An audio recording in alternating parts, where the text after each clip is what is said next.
Radhe Krishna friends, मेरा नाम उमा जिंदल है और आपका बहुत बहुत स्वागत है आपके अपने YouTube channel commerce net point पर।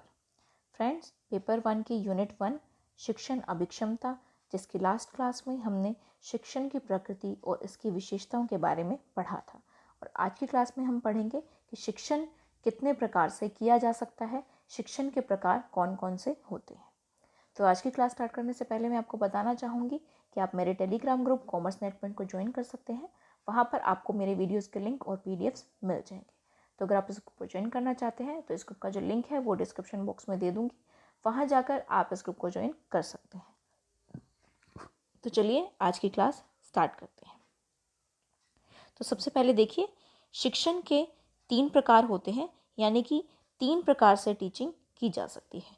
पहला होता है हमारा एक तंत्रात्मक शिक्षण, जिसे हम ऑथोरिटेरियन टीचिंग कहते हैं। दूसरा होता है हमारा लोकतंत्रात्मक शिक्षण, जिसे हम डेमोक्रेटिक टीचिंग कहते हैं। और तीसरा होता है हमारा स्वतंत्रात्मक शिक्षण, यानी जिसे हम लेसेस फेयर टीचिंग भी कहते हैं। तो सबसे पहले हम एक तंत्रात्मक शिक्षण यानी ऑथोरिटेरियन टीचिंग के बारे में पढ़ेंगे। तो देखिए, एक तंत्रात्मक शिक्षण क्या होता है।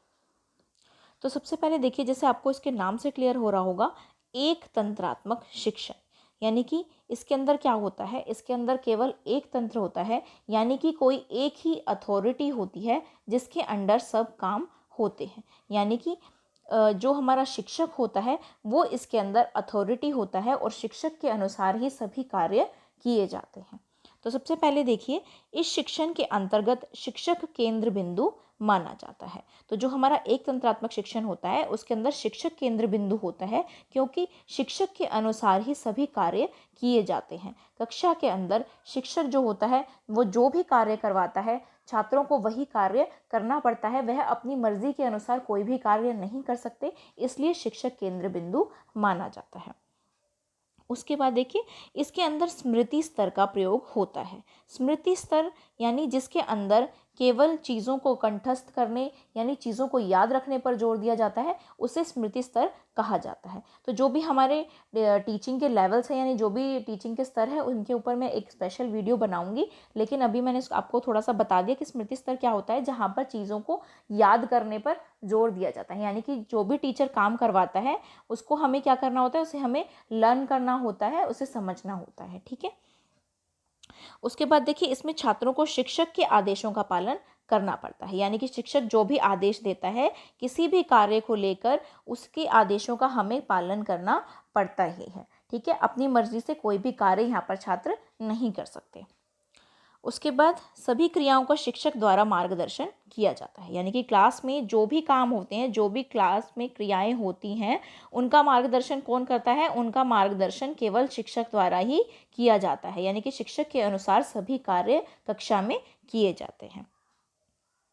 उसके बाद ये शिक्षण छात्रों में विचारों और दृष्टिकोण का विकास नहीं करता। तो इस शिक्षण के अंदर क्या होता है, इसके अंदर छात्रों के अंदर कोई भी विचार नहीं आते, वे छात्रों के अंदर किसी भी प्रकार के दृष्टिकोण का विकास नहीं करता, क्योंकि इसके अंदर केवल शिक्षक के अनुसार काम करने होता है। केवल जो हमारा टीचर कह रहा होता है हमें वही काम करने होते हैं। तो इसलिए इसके अंदर क्या होता है, इसके अंदर कोई भी विचारों का या कोई भी बौद्धिक विकास छात्रों का नहीं होता। ठीक है। तो देखिए, ये जो हमारा एक तंत्रात्मक शिक्षण होता है ये मेनली कहाँ पे होता है, ये मेनली हमारी जो छोटी क्लासेस होती हैं, जैसे नर्सरी हो गई, फर्स्ट क्लास, सेकंड क्लास, तो जितनी भी हमारी छोटी क्लासेस होती हैं उसके अंदर हमारा एक तंत्रात्मक शिक्षण का प्रयोग किया जाता है। क्योंकि वहाँ पर क्या होता है, जो हमारे स्टूडेंट्स होते हैं उनके अंदर सोचने समझने की शक्ति नहीं होती, किसी भी चीज़ों को लेके उनके अंदर सोचने समझने की शक्ति नहीं होती। तो इसलिए जो टीचर होता है वही हमारा केंद्र बिंदु होता है। टीचर ही क्या बताता है स्टूडेंट्स को कि उन्हें क्या क्या काम करना होता है, वो उन्हें सिखाता है, उन्हें याद करवाता है, और स्टूडेंट्स को भी वही चीज़ें करनी होती है जो हमारा शिक्षक कहता है। ठीक है। तो इसे मेनली हमारी छोटी क्लासेस में यूज़ किया जाता है, लेकिन कई बार बड़ी क्लासेस में या हायर क्लासेस में अगर इसकी ज़रूरत पड़ती है तो वहाँ पर भी इस प्रकार के शिक्षण को अपनाया जाता है, लेकिन ज़्यादातर इसे छोटी क्लासेस में ही अपनाया जाता है। ठीक है। तो देखिए, इसका मैं एग्जाम्पल बताती हूँ आपको एक तंत्रात्मक शिक्षण का। मान लीजिए कोई एक ड्राइंग टीचर है। ठीक है।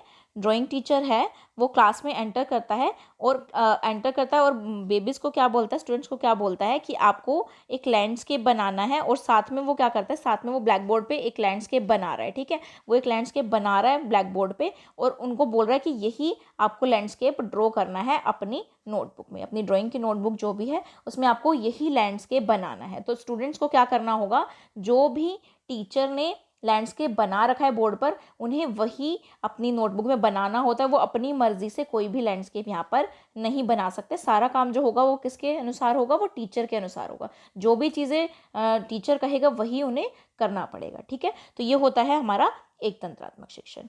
उसके बाद हम बात करेंगे लोकतंत्रात्मक शिक्षण की, ठीक है। लोकतंत्रात्मक शिक्षण यानी कि डेमोक्रेटिक टीचिंग। तो देखिए, इस शिक्षण पद्धति को छात्र सहभागी शिक्षण व्यवस्था कहा जाता है, ठीक है। तो इसमें छात्र सहभागी शिक्षण व्यवस्था क्यों कहा जाता है, क्योंकि इसके अंदर जो छात्र होते हैं उन्हें भी अपनी सहभागिता का अवसर दिया जाता है। छात्रों की बातों को भी यहाँ पर सुना जाता है, उनके साथ भी विचार विमर्श किया जाता है, इसलिए इसे छात्र सहभागी शिक्षण व्यवस्था कहा जाता है। इसमें छात्र एवं शिक्षक दोनों ही प्रमुख भूमिका में होते हैं, ठीक है।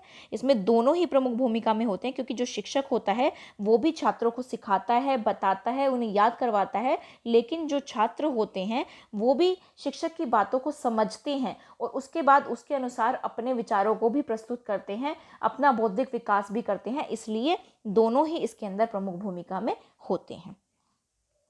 उसके बाद देखिए, इसमें अवबोध या ग्रहण शक्ति स्तर पर कार्य किया जाता है, ठीक है। अवबोध या ग्रहण शक्ति स्तर यानी कि जहाँ पर सिर्फ याद रखने पे जोर नहीं दिया जाता बल्कि उनके समझने पर भी, उन चीज़ों को समझने पर भी जोर दिया जाता है, उसे अवबोध या ग्रहण शक्ति स्तर कहा जाता है, ठीक है। तो इसमें इस प्रकार के शिक्षण के अंदर छात्रों को ना केवल चीज़ों को याद करने पर जोर दिया जाता है बल्कि उन्हें चीज़ों को समझाया जाता है और उन्हें अपने तरीके से करने का भी सिखाया जाता है, ओके।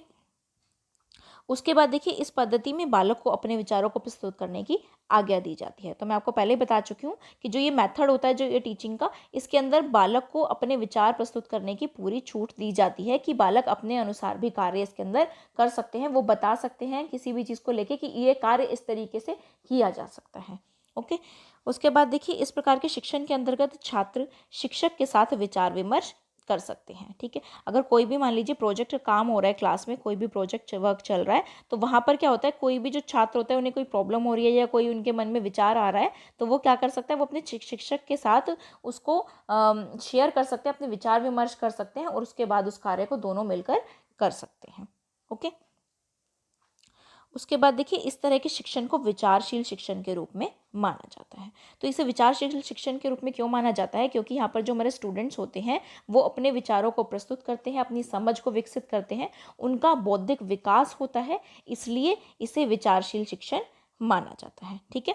तो देखिए, जो लोकतंत्रात्मक शिक्षण होता है वो हमारा, वो मेनली कहाँ पर यूज़ किया जाता है, वहाँ जब थोड़ा हमारी क्लासेस जो होती हैं वो थोड़ी बड़ी हो जाती है, जैसे फर्स्ट सेकंड से ऊपर हम चले जाते हैं, 5th 6th स्टैंडर्ड में चले जाते हैं, 6th 7th 8th स्टैंडर्ड में, ठीक है। तो वहाँ पर क्या होता है, वहाँ पर जो कोई स्टूडेंट होता है उसकी समझ विकसित होने लग जाती है, वो चीज़ों को समझने लग जाता है, वो सिर्फ वो याद करने पर जोर नहीं देता कि उसे क्या याद करना है, बल्कि वो चीज़ों को समझने लग जाता है और वो अपने हिसाब से काम करने लग जाता है। तो वहाँ पर जाकर हमारा लोकतंत्रात्मक शिक्षण अपनाया जाता है, वहाँ पर छात्रों को भी इन्वॉल्व किया जाता है चीज़ों के अंदर, ठीक है। तो आपका एक एग्जाम्पल बताती हूँ, जैसे मैंने अभी ऊपर बताया था कि कोई एक तंत्रात्मक शिक्षण के अंदर एक ड्राइंग टीचर था, उसने क्या किया था, ब्लैक बोर्ड पे एक लैंडस्केप बनाया था, ठीक है, और स्टूडेंट्स को क्या बोला था कि यही आपको बनाना है, ठीक है, सेम आपको यही लैंडस्केप बनाना है। लेकिन लोकतंत्रात्मक शिक्षण के अंतर्गत क्या होता है, लोकतंत्रात्मक शिक्षण के अंदर कोई भी जब टीचर आता है क्लास में, वो बोलता है बच्चों को अगर कि आपको लैंडस्केप बनाना है, उसने सिर्फ इतना बोला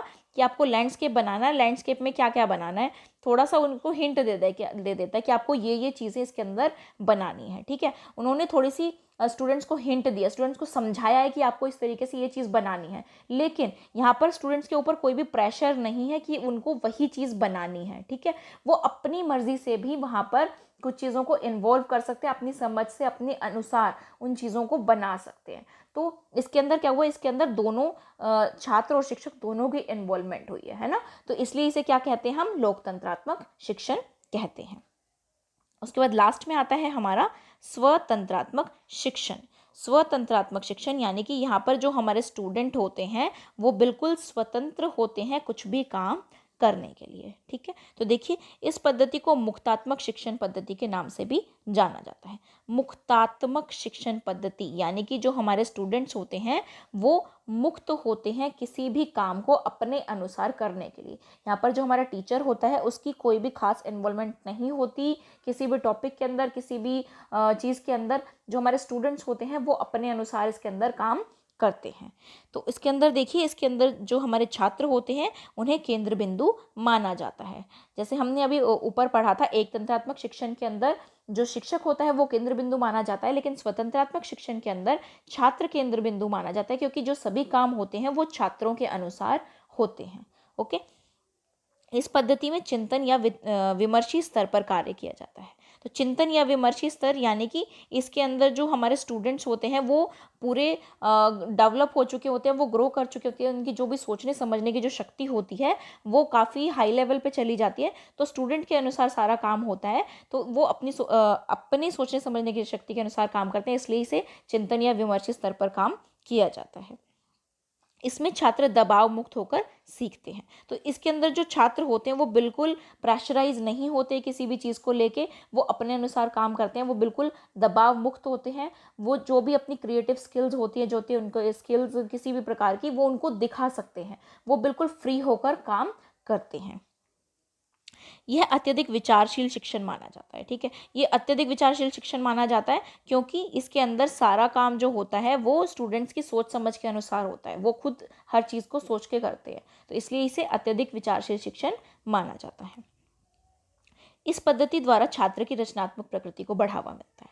ठीक है, तो देखिए कैसे मिलता है, क्योंकि जो हमारा टीचर होता है वो क्या करता है, इसमें वो कोई भी खास इन्वॉल्वमेंट नहीं करता, वो किसी भी टॉपिक पे बस थोड़ा सा बता देता है, उसके बाद छात्रों को क्या करना होता है, अपनी क्रिएटिविटी के हिसाब से काम करना होता है। तो जब छात्रों को ये मौका मिलता है कि वो अपनी क्रिएटिविटी के हिसाब से काम करें, तो जो छात्र होते हैं वो ज़्यादा से ज़्यादा सोचते समझते हैं चीज़ों को और अपनी जो स्किल्स हैं उन्हें दिखाने का प्रयास करते हैं। तो इससे वो क्या होता है, वो इससे और ज़्यादा सीखते हैं और उनकी जो भी रचनात्मक प्रकृति होती है, जो भी उनकी क्रिएटिविटी होती है, उनको वो दिखा सकते हैं।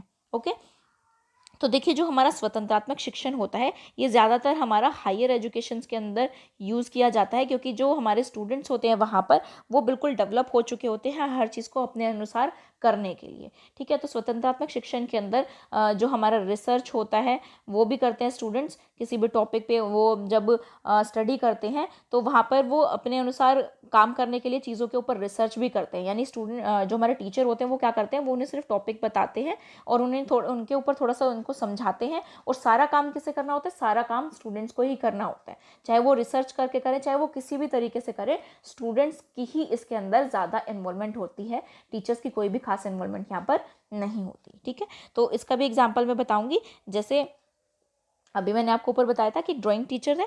ठीक है, तो ड्राइंग टीचर इसके अंदर क्या करता है, इसके अंदर ड्राइंग टीचर जो होता है वो आके एक बोलता है आपको कि आप कुछ भी ड्रॉ कर सकते हो। ठीक है, अपने मन से कोई भी चीज़ आपको ड्रॉ करनी है, सिर्फ उसने क्या बोला, ड्रॉ करने को बोला है क्लास में आके। ठीक है, उन्होंने ना कोई टॉपिक बताया, ना कोई चीज़ बताई कि आपको ये चीज़ ड्रॉ करनी, ये चीज़ नहीं ड्रॉ करनी। उन्होंने ये बोला कि आप अपने विचारों को खुलकर प्रस्तुत कर सकते हो, आप अपनी क्रिएटिविटी दिखा सकते हो कि आप कितना अच्छा बना सकते हो, किस तरीके से बना सकते हो। ना ही उन्होंने कोई मेथड बताया कि आपको कौन से कलर यूज़ करने हैं, कौन सी क्या चीज़ यूज़ करनी है। उन्होंने बोला जो आपके मन में आ रहा है बस बना दो। ठीक है, अपने तरीके से बनाओ। तो ये क्या होता है, ये हमारा स्वतंत्रात्मक शिक्षण होता है, जहाँ पर टीचर की कोई भी इन्वॉल्वमेंट नहीं है। यहाँ पर स्टूडेंट्स को पूरा फ्री छोड़ दिया जाता है कि वो अपने हिसाब से काम कर सकते हैं, अपने स्किल्स के हिसाब से काम कर सकते हैं। ओके, तो ये थे हमारे शिक्षण के प्रकार। आज के लिए इतना ही। आशा करती हूँ आपको मेरा वीडियो अच्छा लगा होगा। अगर आपको मेरा वीडियो अच्छा लगा हो तो प्लीज़ इसे लाइक कीजिए, और अगर आप मेरे चैनल पर नए हैं तो चैनल को सब्सक्राइब करिए और साथ में बने बेल आइकन को प्रेस कर दीजिए, ताकि वीडियो अपलोड होते ही आपको नोटिफिकेशन मिल सके। और इस वीडियो को ज़्यादा से ज़्यादा शेयर कीजिए ताकि आपके फ्रेंड्स और रिलेटिव्स भी इस वीडियो से बेनिफिट उठा सकें। और प्लीज़ कमेंट करना मत भूलिए कि आपको मेरा वीडियो कैसा लगा। Thank you.